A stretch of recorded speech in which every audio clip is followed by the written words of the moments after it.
sistemit bipartijake, ku të dyja partitë kanë interes ta mbrojnë njëra tjetrën, sepse duke mbrojtur njëra tjetrën ata mbrojnë truallin, sistemin ku ata mbështeten.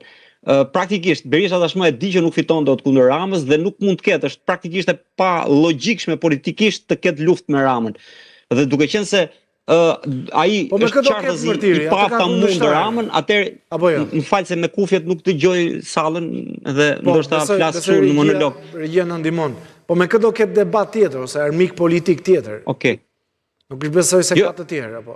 Jo, ajo që po them është kjo, në thelb PD-ja dhe PS-ja janë të pozicionuar qartë, pra nuk kanë debat. Prodhon një debat artificial.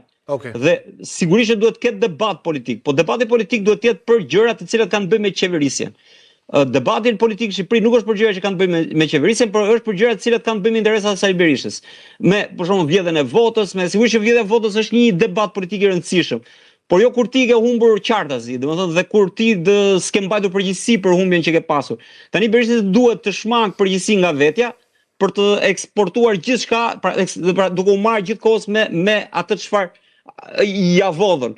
Dhe ai çfarë bën, egzageron atë që ja vodhën për të mos mbajtur përgjegjësi për veten dhe krijon një tension, një betejë në parlament, një idenë që këtu po luftojmë dhëm për dhëm për mbrojtjen e votës lirë.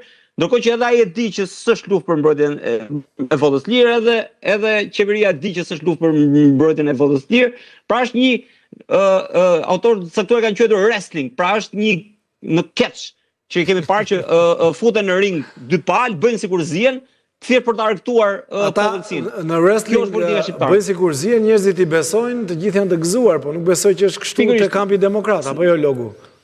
Unë nuk e kuptoj se si kjo teoria e relativizimit që ka dalë nga zyra propagandë qeveritare artikulohet shumë pas kuqe fytyre fare nga çdo emër, nga çdo figurë publike, do të bëjnë hiçgjë alibia e opozitës. Ç'a alibia ishte prezent? Krimi organizuar ishte prezent. Janë rreth 4500 aktivitete të bëra nga a mund të dëri për gjithë lutën? A mund të dëri Mërtiri? Jo, këto termat skuqe fytyre është mirë ti lëm se po të për fytyrë pastaj dalin muhabete të tjera dhe kur ka përcen nga njëri kamp te tjetri dhe ke qenë vet pak kohë më parë që ke artikuluar pikërisht këto gjëra që artikulojnë sot, të lutem shiko. Nuk kemi këtu, nuk vlen. Më fal. Nuk vlen. Më fal. Nuk kemi këtu, nuk po bën asgjë. Më fal tani. Nuk vlen. 19.000 vota mori kjo retorik. Më fal, ke mendimin tënd? Kupton sa ngjit kjo fjala jote tani? Para praktikisht. Është pa vlerë.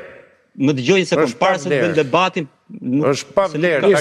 Mërtiri nuk është i ftuar si politikan, ha? Jo. Më dëgjoj një sekond. Po pra kjo retorik ngjiti në 19.000 persona, kaq. Jo, një minutë. Do vazhdosh akoma Sali Berisha. Po mirë, se Mërtiri nuk është politik tash. Ndërkohë është më shumë se politik. Është më shumë se politik. Jo, është më palë. Është më shumë se politik. Mërtiri nuk vjen si se të merresh me PD-n dhe Sali Berisha më shumë se Taulant Balla ose të konkurosh me Robazën në marrin me PD-n me Sali Berishën është ka dhe emra që merren gjithkohës me PS. Jo mos ka asgjë merren, unë e lexoj merren, e ndjek, nuk është se kanë gjë, po tash ta konkurosh merren se kush